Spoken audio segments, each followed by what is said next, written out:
This is Zen Stories, a podcast about the journey of inspiring leaders and entrepreneurs in their journey of building leading businesses and organizations.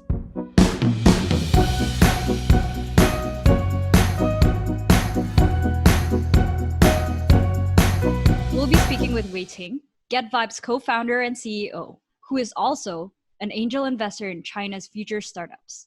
Get Vybes enhances influencer marketing by matching influencers with suitable products using artificial intelligence and rewards influencers based on measurable metrics, revamping the way we do businesses and sell online. Hi, Wei Qing. Thank you so much for your time to share your story with us today. Before we deep dive into Get Vybes, we'd like to learn more about you. We'd love to hear about your journey to becoming the serial entrepreneur you are today. So to start, maybe if we can dig a little bit deeper about you, have you always dreamt about being an entrepreneur? Why or why not? Was your family generally entrepreneurs as well? Yep. So thank you for having me here, first and foremost. Appreciate being here today to speak to two other awesome people. And also we are a client of Zendit and a happy one at that. So, very happy to be part of the Zendit story as well. About me, I guess, I'm from Singapore, went to good schools here, went to good schools in the US. And honestly, I wouldn't say I grew up knowing that I was going to be an entrepreneur. I wasn't surrounded by that environment, right? My dad was, did well in his career, but he was in the professional services.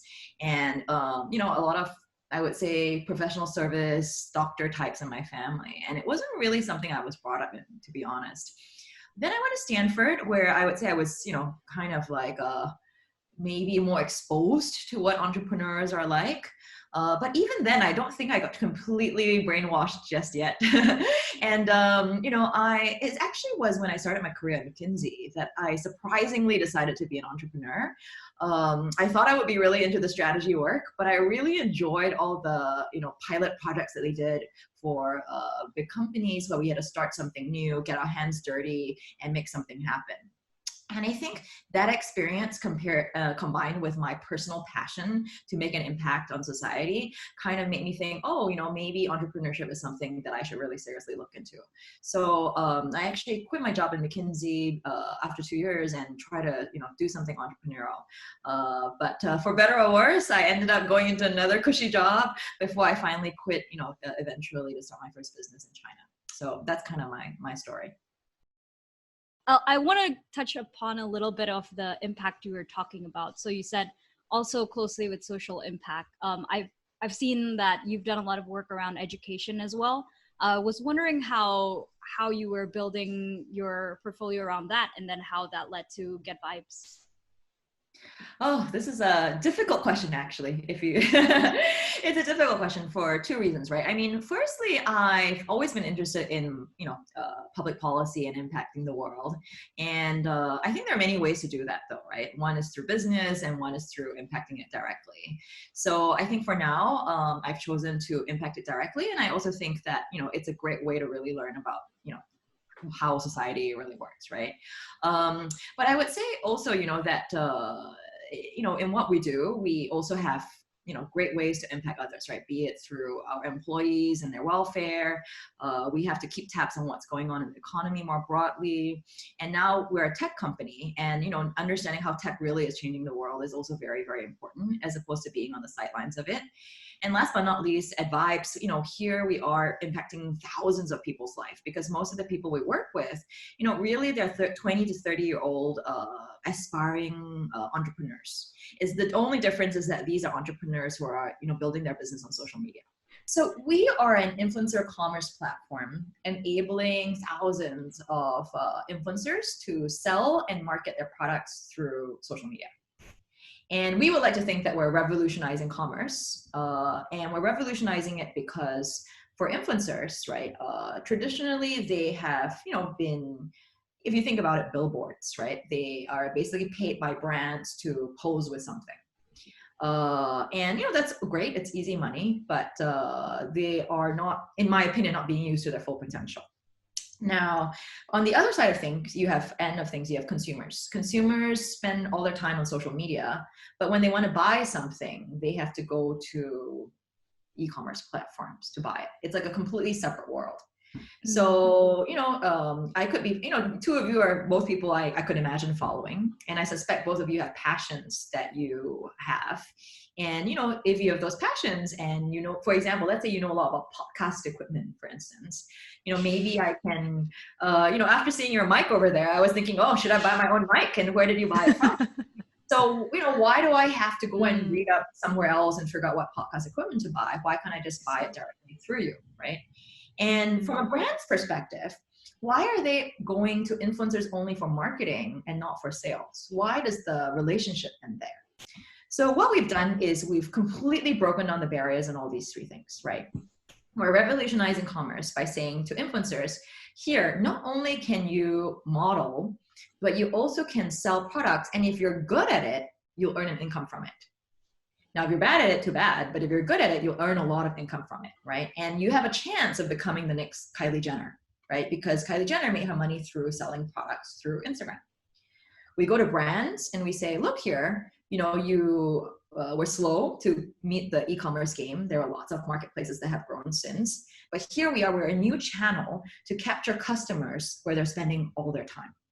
Why not reach out to these customers, not just through ads, but through influencers who the customers trust?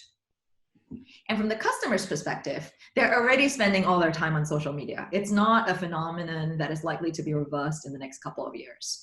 And so they're spending all their time on social media. Why not enable them to actually buy from their favorite people, from people they aspire towards, from people they trust, products? So that's what we're doing. We're pioneering influencer commerce by enabling these influencers to sell to their followers. Just wondering, you mentioned that Get Vybes is not your first startup. You have built startup before you moved roles as well. So just wondering, since its birth, what has happened? Has it always been the Vybes product that it is today? Or how did you get there? Yeah, so I think Moses asked me this question the first time I met him, and I told him that we actually evolved into what we are today, right? So if I go back to my story of what happened, so my first business was actually a kind of masterclass for corporates. And I actually set this up in China and did that for a couple of years. And, the thinking back then was I felt that a lot of companies and employees in China needed to be upgraded. But at the same time, the training system was broken, right? Because, I think you guys probably experienced a lot of training when you guys were in big corporates too. And it's often taught by, people who haven't necessarily done what they're talking about. So my first company called Practiva was really about bringing practitioners to the workplace to kind of advise people on what they do. So we might bring someone like, let's say Moses to talk about how to build a business from scratch, or bring someone like you from the experiments team to talk about innovation, M&A experts to talk M&A. So, it was a whole variety of very practical courses. And that did very well. It was profitable. We worked for a lot of the biggest corporates in China.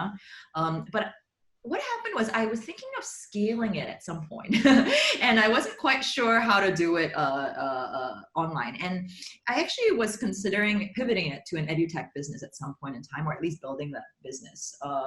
But cut a long story short, we didn't end up going down the edutech path. And I actually started building a completely different product, which is a marketplace for time. And the idea here, the original thinking here was we learn as much from classes as we learn from in-person interactions. And so the idea was we put up lots of experts like yourself and we let people bid for their time. And, in my world, I always think of like venture capitalists or people like Moses as like people I look up to, right? But then to my great shock and horror, not horror, but to my great surprise, I would say, all the YouTube influencers that we put up got the most bids by far, right? There was no comparison. So we put in, like the top venture capitalists in the region, the top entrepreneurs, and then we got the most bids for the YouTube influencers. Not to say anything about entrepreneurs, but, I think the general masses are much more familiar with these influencers. And more importantly, they have like thousands or in many cases, millions of followers. So it was just a matter of them, putting a shout out and getting a certain percentage of their followers to convert. So that really got us started thinking, which is, these influencers are like us, they're entrepreneurs, but the difference is that they have a huge following. So how do we actually help them monetize that following? And what happened at the beginning was we thought, oh, maybe we should get them to offer services and offer their time, right? Because that was the original concept. But over time, we realized that it's actually quite hard because there's only so much time you have in a day. But if you get them to sell products, it's much more scalable because they can actually, sell, dozens or even millions of products. And around this time last year, actually, Kylie Jenner was announced as the world's youngest self-made billionaire, right? Yeah. And, she is a Kardashian, as we all know, but she's a far richer Kardashian than all the other Kardashians. And the reason was she was able to get her product to be immensely successful. And so that's how Vybes was born. We basically want to work with, thousands, actually hundreds of thousands of little influencers, help them create their own products and then help them monetize. So it was a little bit of a process to get to where we are today. And I suspect that's true for many entrepreneurs too. But it wasn't a totally straightforward business process, right? It was through building several businesses that led us eventually to this particular business of ours. How do you choose when to pivot versus when to keep going? I feel like I get asked that pretty often, and that's a really big question. Yeah, there's no right answer. And I actually think that these decisions could be more talked about and thought. And I think entrepreneurs should be more educated on these things, actually. I think besides pivoting, there's obviously other options, right? Like selling, letting someone else run the show. There's so many options that an entrepreneur has at their disposal. And I actually feel like very often we talk about the launch phase and not the exit phase in some ways, right? So I first and foremost think this is an important question. In terms of whether to pivot into something or not, I think that there are, possibly two ways to think about it. One is obviously what you care about as an entrepreneur, right? So my first business, we were doing well. It was very profitable, but I also cared about scale, right? So now if I didn't care about scale, I probably would have continued doing that for a while, to be honest, right? But I did care about scale, which is why I pushed myself to think about other things. So I think the first bucket is what do you care about as an entrepreneur? And then obviously the second part is, traction, right? I mean, it's one thing to have, I think another thing that I think founders are not what we don't talk about enough is at what point, how quickly should you iterate in order to make a decision? And I think that if I look back now, I would have liked to have iterated faster in some ways to make a better decision and also hold yourself to very hard metrics, right? And the metrics might be different for different businesses, right? For example, in payments, you might have how many, transactions do I process? In my business, it might be how many influencers do I make successful, right? In what amount of time? And you use that as a benchmark to decide. So I think two things. One is your personal aspirations, and the second is the traction and the kind of parameters you give yourself to decide whether to pivot or not. Yeah. I think another question we were wondering was like building out the company from the get-go, right? Like how many people were you? Were you just by yourself? Because that's always interesting for us to know if you changed your founding team, the dynamics between you and your co-founders, co-workers, yeah. Yeah, so I started the company, I guess, effectively. So my first company I ran by myself. The second company and third company was actually the same co-founder, right? Sam. And, he was the CTO and I guess the CEO, which meant nothing because, there was two of us at the beginning. There was two of us plus two remote developers for the second company that we were running. And then eventually our third developer, who ended up being our first employee, Viet, actually joined us. He's still with us. So he actually joined us thinking he was going to run the second company. But then we pivoted to the third company. I mean, I guess to be fair, the first company was more standalone, and the second pivoted into the third, right? And so, Viet and Sam and I, started the company effectively together, and then we hired 3 others who joined us. So I would say it was about 6 or 7 of us for a bit while we were trying to find our feet. So that was when we were doing the experiment with time.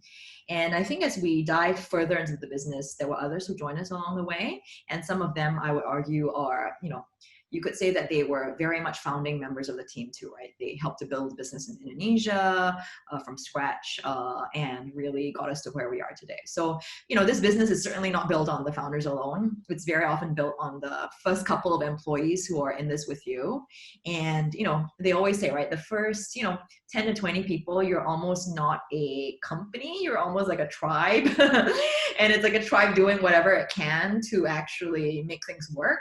And I think most people actually have 2 to 3 roles. So, now we have 30 people, and we're going to continue to grow the team. But I would say it's really, until I would say for the most part, it's really been let's say 15 people really struggling and doing, multiple roles and building the business together. That's true. What about you as a leader? Because I think this is like very clear that you're a really cool woman leader whom I find very inspiring. So I think you as yourself as a female CEO, what do you think are the barriers, of being a woman in tech? I think I don't see myself through a gendered lens, right? I never walk into a room and think, oh, I'm a female leader and therefore I need to behave in a certain way. So I've never thought about it that way. But that being said, there are very few female leaders, right? There's few female leaders in general. There's few female leaders in tech. And I would argue that the more, for example, data-driven or even deep tech it is, the even fewer females there are in the room, right? And then if you want to talk about founders versus non-founders, there's definitely very few female founders in the scheme of things, although it's obviously growing. I'd be interested in waiting your advice for like young women aspiring to be what you're doing. Biggest piece of advice to them if they're aspiring to be an entrepreneur. What would you say? So I'm as I said, I'm nervous about talking about gendered issues because I don't want to subscribe to too many biases, right? But I guess if I had to say anything, I have mentored a lot of young women who I feel come to me with a lot more, I would say, confidence-related issues than men. Now, it could be very possible that men have the same confidence issues, but they don't talk about it. Right? So I might argue it's probably the same, but I have mentored more women on confidence issues than I have mentored men on this. And I think that it's very important because in life, it's very important to be self-assured in general. But I think it's especially important if you're going to take on a risky path as an entrepreneur, right? Because first and foremost, to be an entrepreneur, you have to believe you're better than the rest. Now, they always say you have to be humble, but you also have to believe somehow that you're able to beat the odds. Is that folly? It probably is. Is it naivete? It probably is too. But at the same time, it's also confidence, right? You have to believe that, you're going to at least try and beat the odds. So I think that confidence is something that I would love to see in more female, entrepreneurs in the future, the willingness to take that risk. And then I would say another thing, which is very real, I'm in my late 30s now, is, as you get older, the calculus for women also changes, right? And a lot of women, for better or worse, want to settle down and have a family. And I think those choices, make it very difficult for you to say, I want to be an entrepreneur, because it might mean putting other things on the back burner. And then equally, men have a role in this because, I remember when I wanted to be an entrepreneur, in my last relationship, my then boyfriend, who was an entrepreneur, a very successful one, by the way, highly discouraged me from it. And he discouraged me from it for good reasons. He said it was very difficult, as you guys know it is. But he also discouraged me because he felt that that's not what a woman should be doing, that I should take an easier route and also had a good career. Why not pursue that? So, I think that I think a couple of things, right? The inner confidence and willingness to say I'm better than the rest, or at least as good as the rest. The second thing is, the inevitable choices that many people have to make in their 30s. And then the third thing is also what other people are saying to you can all influence the way you think about your choices. So I would, advise, young women to say, number one, on the first topic, I believe in unleashing the tiger inside, the young women that work for me. So, I think it is in most women and is in many of the female influencers that we work with, by the way. So I would say, don't let the world constrict you, right? On the second topic about, choices, I think this is a very real issue, right? And on this topic, it's an entire podcast in itself, okay? We can talk about, no, it's a very real topic, right? For example, I am, happy to share that I froze my eggs at an earlier age. And it's something that is available in the US, but not widely available in Southeast Asia, right? So these are very real choices that people have to make. And the third thing is the role that other people play, right? And these include the role of men. It includes the role of parents. My father worries constantly that I'm an unmarried woman in my 30s, still struggling. There's many men who are like, what the hell are you doing? So, there's a lot of noise. There's a lot of noise. But I think in all of this, we have to look inside ourselves and, do the best that we can. So, that's what I can say. And I guess I'm glad that a platform like Vybes is able to empower lots of women to do what they want to do, right?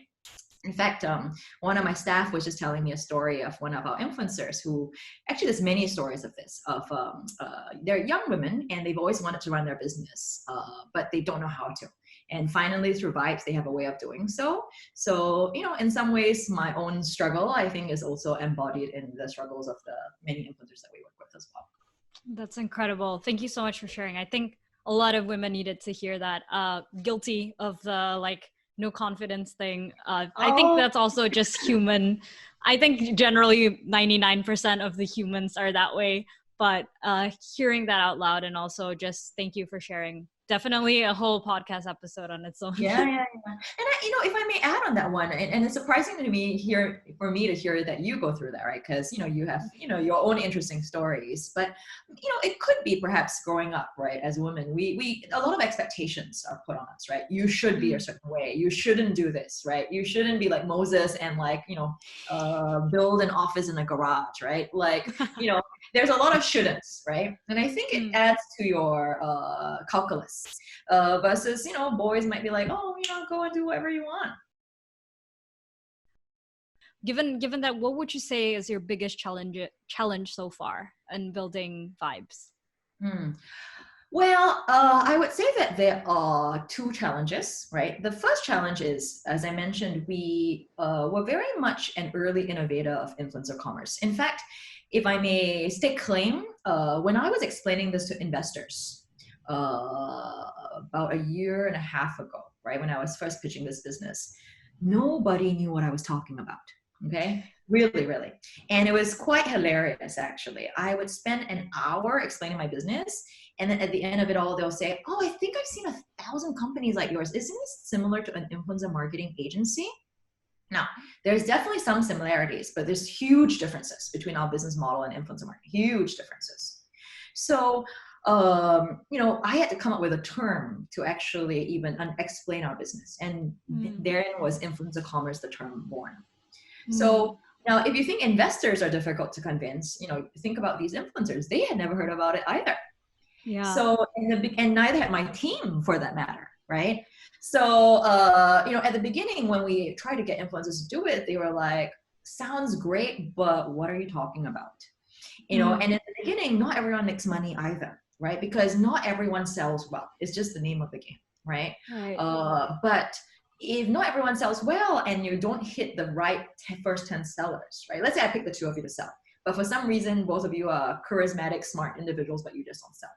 Or maybe we get you to sell, but sell the wrong thing. Maybe you shouldn't be selling podcast equipment. You should be selling, who knows, t-shirts, right? So, no, I'm serious, right? So not getting it right at the beginning and it not being proven is hard, You have to educate the market, and you have to educate everyone, your team, investors, and so forth. So I think that was a challenge at the beginning, and it's much less of a challenge now, right? As I said, Kylie Jenner became the world's youngest billionaire last year, and ever since then, people question me much less. And you also see a lot of influencers in Indonesia succeeding in their own way. Lizzie Para, there's many of them. So there's this many. Now, so I would say that's a challenge. The other challenge, obviously, which is also an opportunity, is that the competitive landscape continues to evolve, right? Social media players are always thinking about how to actually build commerce into their platforms. And commerce platforms, like e-commerce platforms, are always thinking about how to build social media or engagement platforms.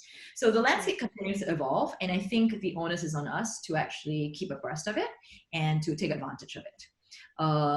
But I guess for what it's worth, think that these are the developments that benefit us, right? The easier it is for someone to buy from Facebook and Instagram, the easier Facebook and Instagram makes it for someone to buy, let's say through a feature such as buy something, or to be able to label products in your posts, the easier it is for our influencers to sell. So I think some of these developments are very much to our advantage, and we want to take advantage of the rising tide of commerce and media to actually become a winner in the process. Interesting. So curious, what is the biggest, I think you mentioned Indonesia is the 4th largest in the world in terms of social media usage, but which platform do you say helps influencers sell the most? Obviously different depending on what they're selling. Maybe beauty products work better on Instagram and so forth. And feel free to cut me off if I'm completely off here, because I think I am in the seats of one of your investors many years ago where I'm still trying to wrap my head around influencer commerce. But just curious for if someone were interested to join Vybes, right, as an influencer, what platform should they try selling on, as well as what do you see as a minimum number of followers or some sort for them to actually have enough traction to be successful on your platform? Yeah. So to answer your first question, we're not helping you build your following, right? So we assume that you already have following, and that's the beauty of the business also, right? The beauty of the business is I'm not asking you to suddenly become an influencer. I'm saying you've already spent, usually these people have spent 5 years doing it, right? Because social media has become hot in the past 10 years. Many people have been influencers for at least 5 years. So we are not asking you to grow your followers. We're just saying you already have followers. Let's now help you monetize them. Okay. So if you're already an Instagrammer, then let's go with that. If you're already a YouTuber, let's go with that. If you're a Twitterer, let's go with that. So we're platform agnostic. Let's put it that way. Now, we're platform agnostic, but you might have built a following for something, right? So for example, you might have built a platform on entrepreneurship. Someone else might have built up their brand or niche in beauty, right? Someone else has built their niche in, knowing everything there is to know about, podcast equipment. Sorry to keep using that example. And so whatever your niche is, we would obviously want you to sell in that niche. And then obviously the third element is your followers, right? You might, let's say, be selling podcast equipment, but people are following you because you're a handsome man or a beautiful woman. In which case, then what you should sell might also differ, right? So, so the way we look at it is, who are you? Who are your followers? And therefore, what should you sell, right? But we're not trying to move you off an existing channel. We want you to build on what you have and then sell within that. And then in terms of how many followers, there's no minimum. Well, I would say that we typically cut it off at 1,000, but it's not what you think it is, right? So I think when we started out, we thought, only the ones with hundreds of thousands of followers would be able to sell. In fact, the ones that now we also believe the ones with millions can sell because, let me take a step back actually. So if you look at the pyramid of people in the world, there are actually very few who have millions of followers, very few. Right, the Kylie, Cristiano Ronaldo, Taylor Swift of the world, they're very few, okay? And then there's people with below 10 million, there's a bit more. And then there's people between 100,000 and 1 million, and then there's everyone else, okay? Now, it's a pyramid, so there's few at the top and there's a lot at the bottom. I would say that we're not focused at the very top, we're focused more on I would say, if this is the pyramid we're focused this part. Okay, Oh, so and the argument here is, the Kylie Jenners of the world have partners to work with, and we the long tail doesn't. So I think we serve the long tail much more. But even within long tail, I would say that we had expected the top sellers to be the ones with the most followers, and it has not always turned out to be true. There's many other variables at play other than followers. Obviously, things like engagement rate, your ability to hustle, whether people believe in you when you say something or not, and also the match between the product and your brand and your followers. So there are many variables at play that determine whether someone sells or not.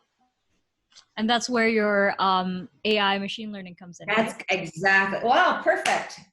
Good. Segue. Good job. Follow me for podcasting. I'm just kidding. No. You got it right? So I think for us, our secret sauce, and I also believe the long-term value add that we bring, is the AI data-backed point of view, right? Because it's actually not obvious whether someone can sell or not.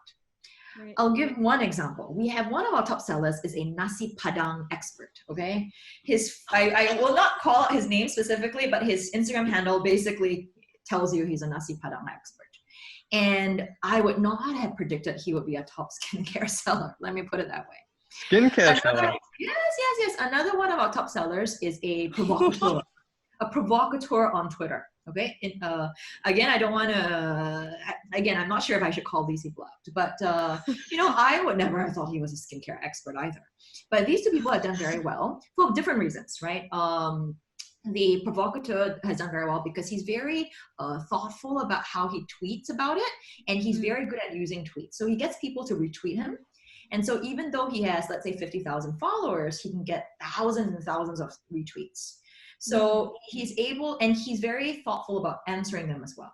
So by being, I would say, very sales and customer oriented, he's actually been able to build up a customer base for his skincare products, even though that's not what he's known for. So different people have different reasons for it, but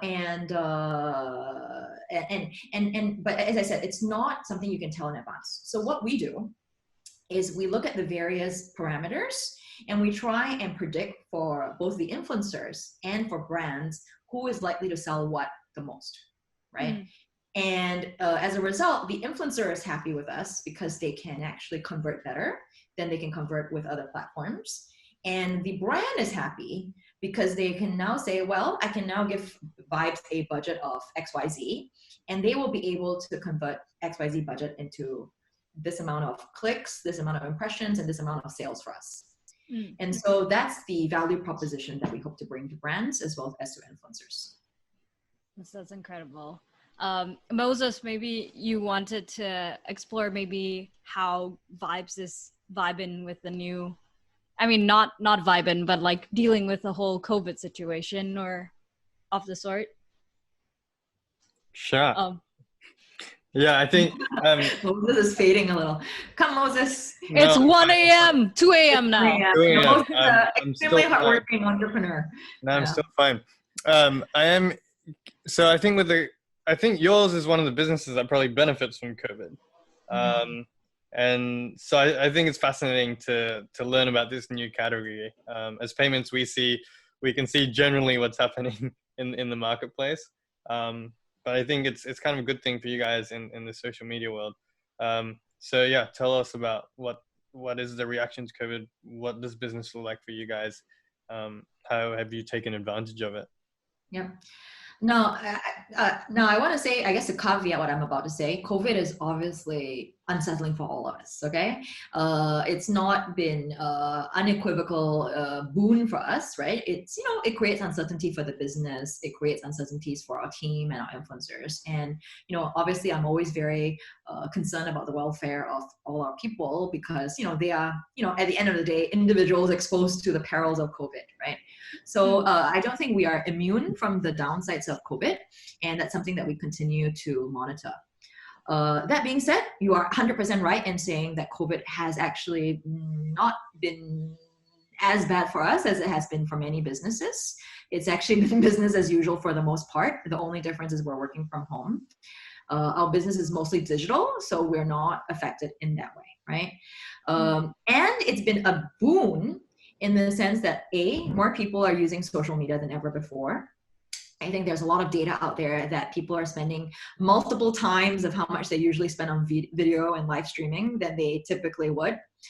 TikTok got, I think, its biggest peak of usage in China in January and February when there was a major lockdown, because people had no option. They were spending all their time on social media. Secondly, people have no choice. They now, if they were reluctant about buying online, now they have no choice. They have to buy online. So that's also to our benefit. And then last but not least, brands who were reluctant to sell online now have no choice but to say, wow, this is a reality. And we have to really aggressively think of online not just as an additional thing, but as a core part of our business. So I think from all these three perspectives, it is extremely beneficial for a player like us, right? How do we capture the end customer where they're spending most of the time now? More than ever before? How do we make shopping for them easier than ever before? And how do we make more brands come online more than ever before? So you're 100% right in saying that this is these are, I guess, tailwinds that are actually to our benefit. And I've always said to the team, now is the time for us to capture the market, and how do we grow as fast as possible such that we become the undisputed leader in this space in Indonesia and otherwise. So spot on in terms of noticing that. Yeah. That's great. Well, even though I hope it continues even after COVID subsides and goes away, I think definitely good to know that you guys are doing well. And Wei Qing, as we're nearing the end of the podcast, I wanted to ask you one last question about yourself. With everything that you've learned from, going to world's top schools, working in the world's top firms, and many experiences starting up and pivoting, what would you tell yourself if you were to go back in time 10, 20 years and tell your own self about the things you've learned, and as advice to how to continue and maybe do things better or in the exact same way, or just to persevere? What would you say? Ooh, okay. Firstly, and top schools are not, I am like any ordinary person, and top schools are not, it may or may not help you as an entrepreneur, right? So I just wanted to caveat that. But I guess a couple of things I would say. Number one is, I think I'm lucky that I finally decided to pursue my passion, right? And I think for most people, it's not always easy identifying what your passion is, let alone going for it. And things also change with time, right? It might be your passion when you're 20s, maybe it's not a passion in 30s. So passion is a very difficult thing to actually acquire. On this one, I would say, if anyone out there is looking for their passion, I would say one way to find it is through experimenting, right? Go try out different roles, intern at various places. Actually, very often when you intern somewhere, you actually often discover it's exactly the opposite of what you thought it was, and you don't actually want to do it anymore. So I would say experiment, right? But if I had asked myself, I would have said, I would have, liked to have started a little earlier, maybe. I think that being an entrepreneur requires a lot of energy and time. And I do think that starting early has its benefits. And let me put it this way, right? If you are passionate about it, why not start it earlier? Like, there's no reason to postpone. So I think that's one learning. A second thing, which I think I didn't completely realize until I became an entrepreneur myself, is there are ways to de-risk the journey. Now, it's a tricky one because to become an entrepreneur, you almost have to like plunge head into, it's like you have to jump off the diving board into the water, okay? You can't think so much. So it's an odd thing to say, because I also, my first comment is about plunging in, right? But I would say there's many ways to de-risk it, right? Be it, working for experienced entrepreneurs like Moses or maybe myself, come join our teams, really, come join our teams, see what it's like to actually be in a startup, right? Work at a startup so that you actually understand what it takes, right? So I think there's many ways to de-risk it. And I would say, one day when I have the time, I would love to talk about how to do that for many entrepreneurs out there. Because I have many friends who come to me and say, I want to start something. And I always say to them, oh, it's much harder than you think. And, I'll tell them 10 things they should do before actually doing it. And I think these are some things that I think, I would have possibly like to know. But last but not least, I guess the third thing I would just share is going back to what I was saying. I think believing that you can do it is actually also very important. I don't think that's been our issue, but believing is very important because it's a long journey, right? And you have to constantly, disprove others, disprove, things that don't work. And I think believing yourself is very important as well. Oh my goodness. Thank you so much. Those were very wise and I think very good learnings for a lot of entrepreneurs out there listening. Especially, your journey is truly inspiring. Like I've mentioned, Wei Qing has done a lot of things. Like you can see on her LinkedIn when I went through it, I'm like, okay, there's so much to talk about. Where do I start? So thank you so much, Wei Qing, for your time, for sharing your story, for very patiently explaining Vybes to us, because it is a very unique and I think one of its kind in influencer commerce. So we're very grateful that we're on this journey with you, and we're hoping that we can take you to new heights together. Yeah. Thank you for listening to this episode of Zen Stories with Wei Qing, CEO and co-founder of Vybes. See you in the next episode. Thank you for listening, and tune in next time to hear more inspiring stories with Zen Stories.